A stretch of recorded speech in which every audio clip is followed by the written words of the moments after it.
Você quer ganhar dinheiro em 2022, mas não sabe onde investir, está com medo? Olha, tem um monte de oportunidade.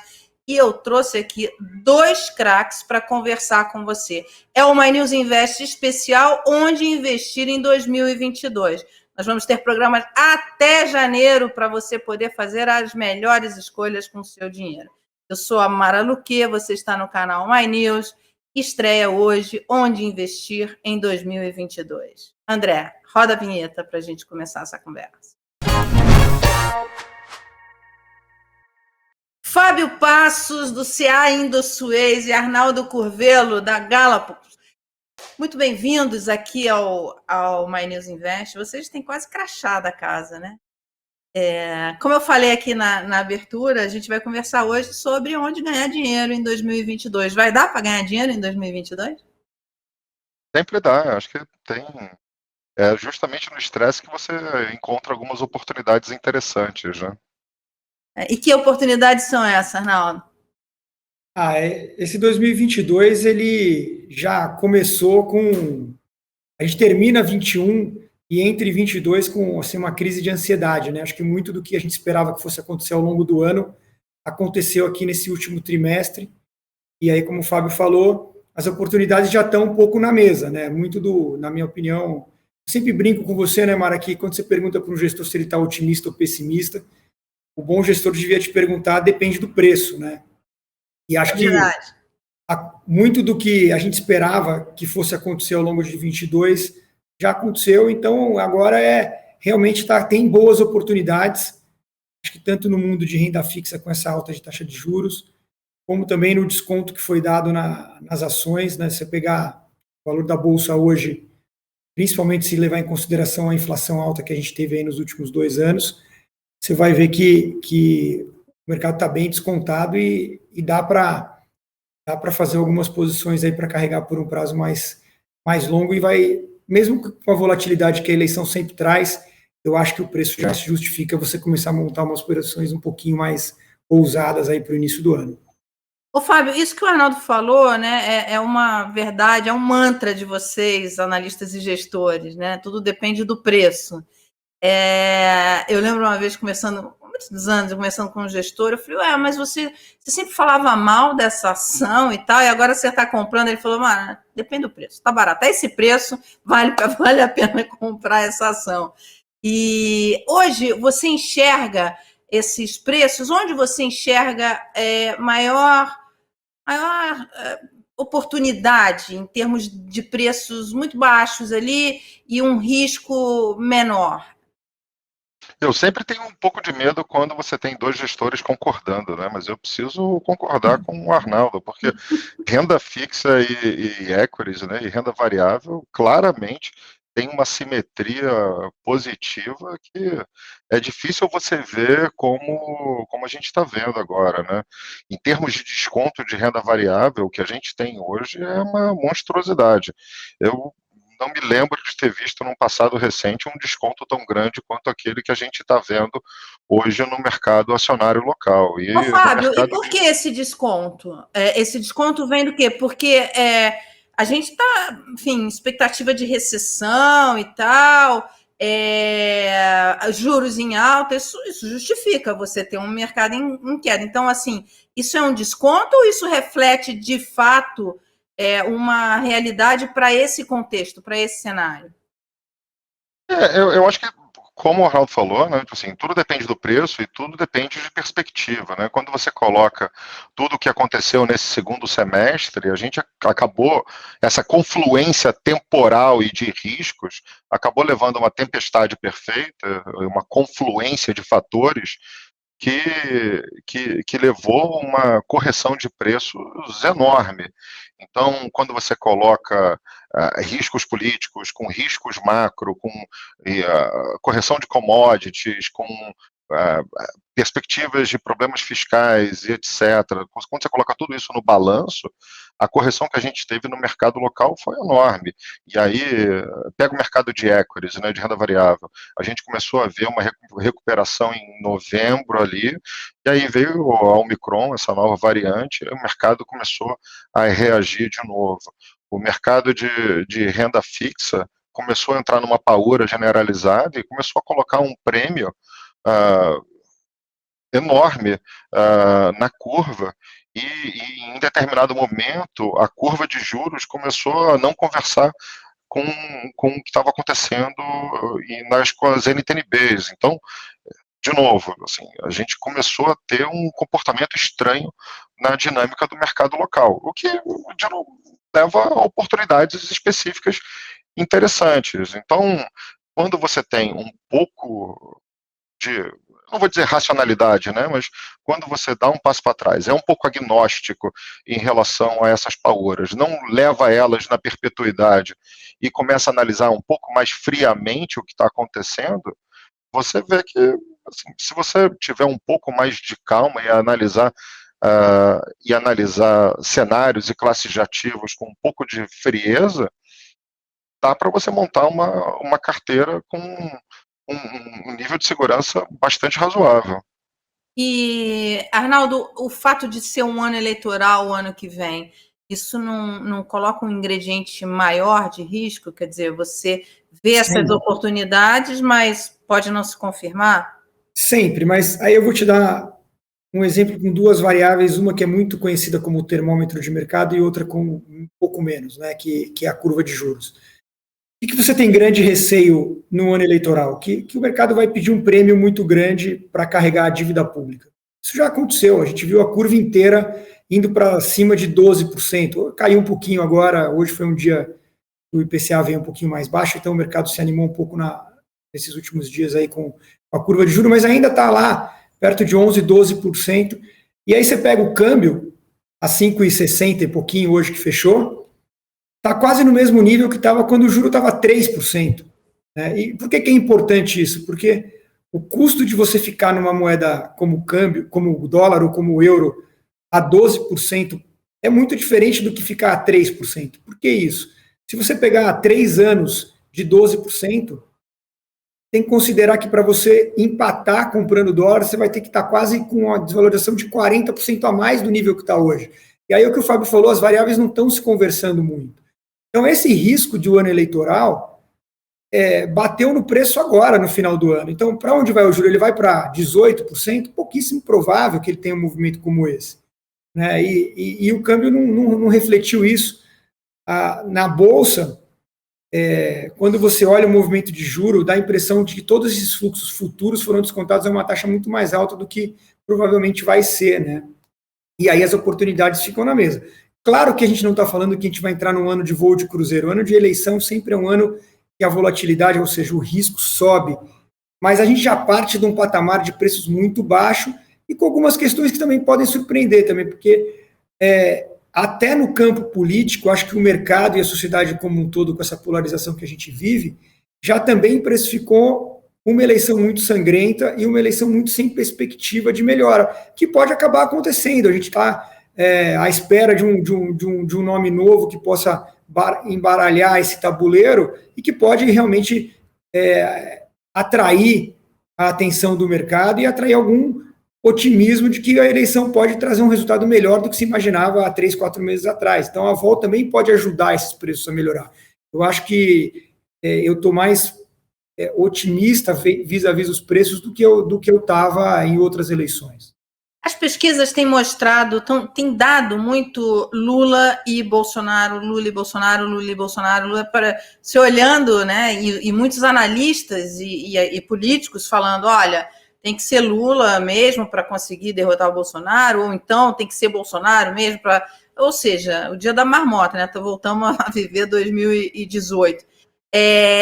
Vocês acham que a eleição está dada, enfim, vamos ficar nesses dois, ou vocês acham que tem espaço para aparecer um novo nome e se isso mexeria muito com o preço dos ativos? Ih, senti um silêncio agora. Sim. Olha, o que eu vou te dizer é que se é que a gente aprendeu alguma coisa com a eleição de 2018, é que tudo que a gente imaginava sobre a eleição até ali foi diferente. Eu duvido que em dezembro de 2017, em alguma entrevista que você fez, em algum debate que você colocou, o nome de Bolsonaro estaria como alguém que fosse capaz de ganhar a eleição. E isso aconteceu, quer dizer, então a eleição no mundo das mídias sociais, ela foi bem diferente do que tudo que se imaginava.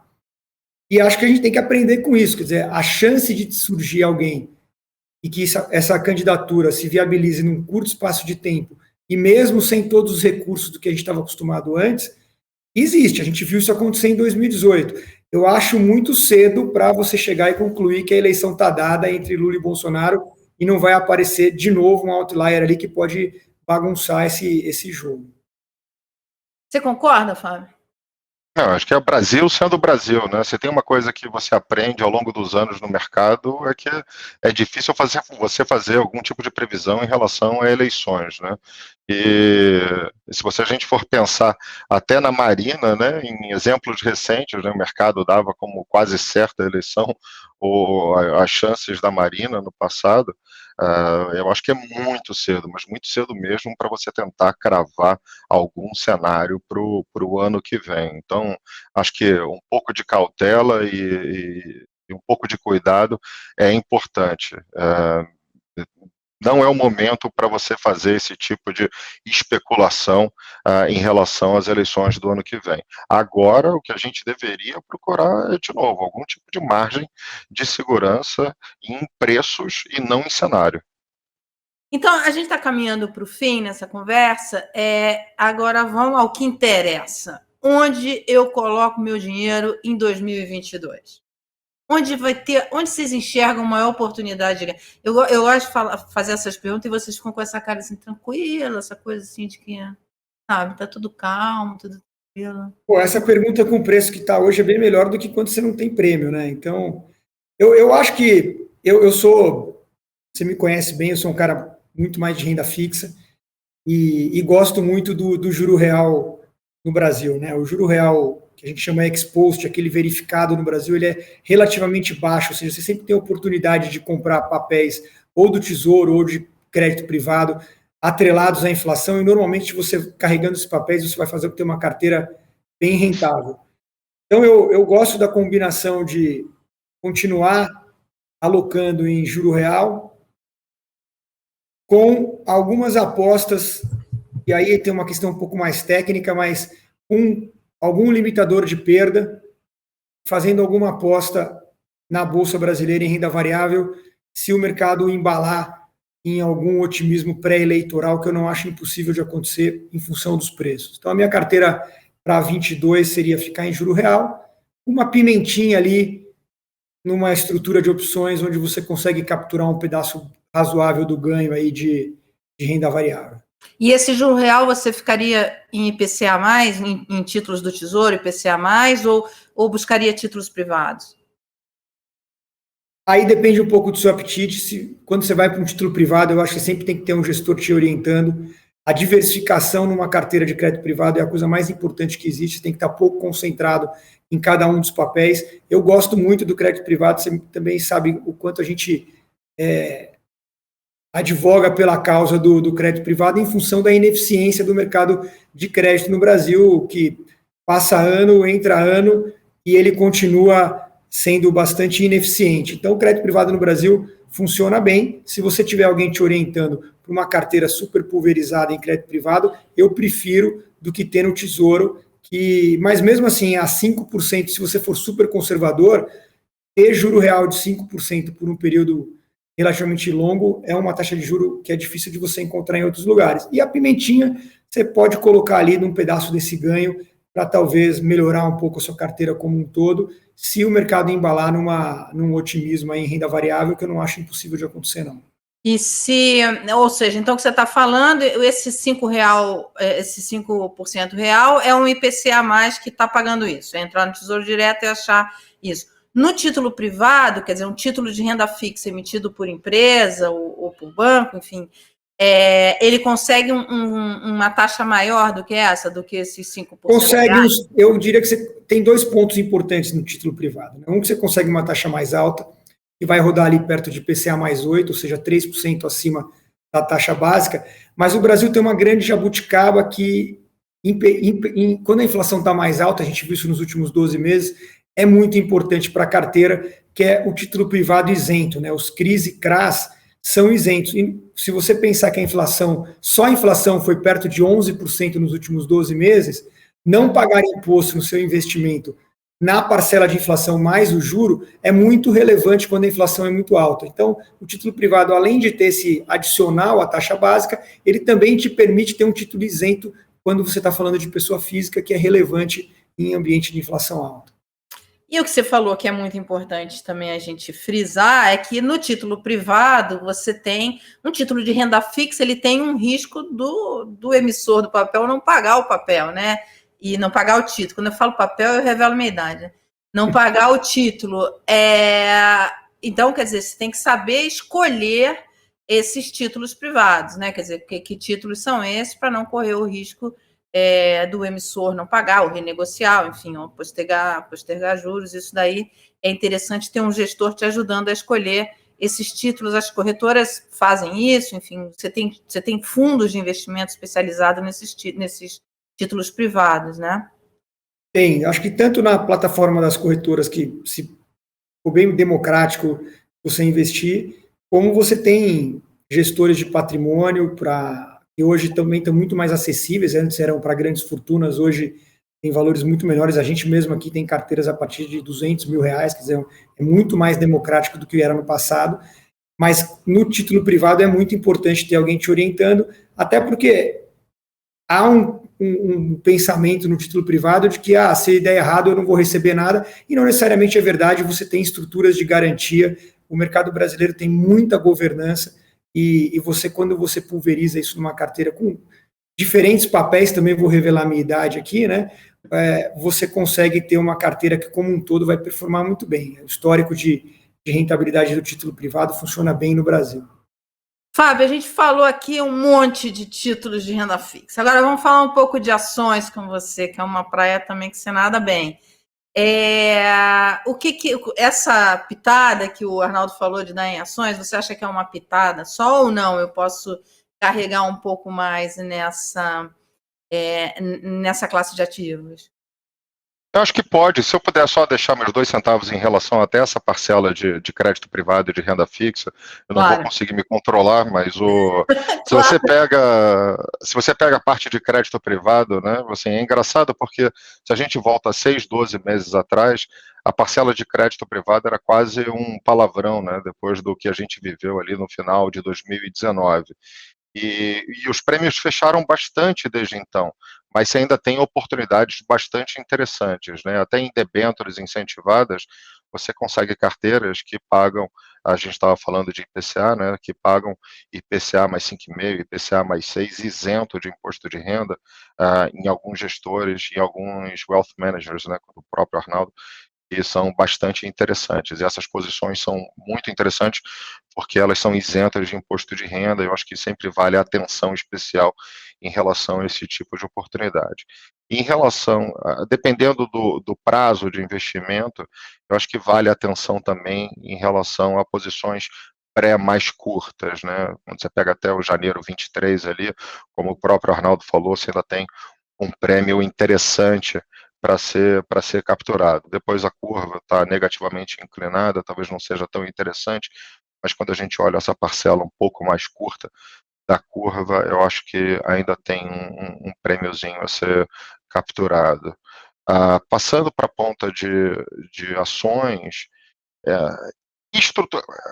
eu acho que tem um ponto interessante só que precisa ser levado em consideração, porque desde o final de 2019, ou do segundo semestre de 2019, a gente viu um aumento das alocações de investidores em geral em ações no Brasil, muito por conta da redução da taxa de juros, né? A gente viu a Selic vindo para baixo de 5%, e muitos investidores foram investir em ações em busca daquele retorno perdido que existia em renda fixa e que eles tinham perdido, né? Então, esse fluxo foi para renda variável, esse fluxo foi para fundos imobiliários na época, e aí, dada toda a volatilidade que aconteceu desde então, isso acabou machucando muita gente. Mas o que precisa ficar claro hoje é que quando a gente olha para múltiplos futuros, ou expectativa até de preço-lucros, ou de earnings yield, aí eu não quero entrar na tecnicidade das métricas de avaliação de bolsa, mesmo tirando a ponta de commodities, de Petro e Vale da bolsa, a bolsa está relativamente muito barata, ou historicamente muito barata em relação à média. Então, eu acho que vale sim uma alocação, uma posição talvez um pouco mais de carinho, ou um pouco, talvez até maior do que a média. E, assim, para o investidor que é um pouco mais especializado, ou um pouco mais profissional, um pouco mais experiente, eu acho que sempre vale a pena dar uma olhada em posições em investimentos alternativos ou em classes que ele não necessariamente está acostumado, seja em investimentos no exterior, ou seja em investimentos em private equity, por exemplo. A gente até pode explorar isso mais depois, no futuro, mas quando você olha para posições em private equity no mercado local e até no mercado secundário de private equity, você tem algumas oportunidades muito interessantes, onde posições estão sendo negociadas com 20, 30, até 40% de desconto em relação ao valor delas. Então, Quando tem você mais fala em oportunidades. private equity, enfim, são empresas que ainda não estão. Você vai investir em fundos ou que comprem empresas que ainda não estão na bolsa, ou vai comprar diretamente empresas que ainda não estão na bolsa. Aqui no My News a gente tem um investimento de private equity, quer dizer, um dos sócios é um fundo de private equity, que comprou um pedaço do My News, acreditando que ele vai crescer, enfim, vai remunerar bem seus acionistas. Ou seja, os cotistas desse fundo são acionistas do My News, não é isso? Perfeito, exatamente. São empresas que não são negociadas no mercado de capitais, ou não são Ainda. Você ainda ainda. vai analisar esta empresa, você vai ver, me aguarde. A gente, Guardamos tanto eu quanto o ansiosos Arnaldo, a aí, gente está junto com vocês. Mas é essencialmente isso, né? São empresas. O segundo round de investimentos pode ser a venda para um outro fundo, né? Ou até a abertura de capital para outros acionistas. Mas a gente viu um fluxo de investidores muito forte para private equity quando a taxa de juros estava 2%, 3% aqui no mercado local. E quando você tem a taxa de juros voltando para 2 dígitos aqui no mercado local, alguns investidores estão, de fato, voltando a investir em renda fixa e saindo de algumas posições percebidas como mais arriscadas, né? E no final do dia, o que isso acaba gerando para outros investidores é oportunidades, porque se você sai de algumas posições com desconto, isso é uma oportunidade para quem entende o risco e para quem quer entrar. Então, isso já é um assunto um pouco mais complexo, mas cada vez mais a gente está vendo, eu tenho certeza que o Arnaldo, até por estar fazendo wealth management numa casa mais especializada na Galápagos, ele acompanha isso de perto também, mas cada vez mais a gente está vendo investidores aqui no Brasil olhando para investimentos fora do tradicional, né, de só ações, câmbio e renda fixa, entendendo que o universo investível é muito maior do que aquele nosso pequeno jardim.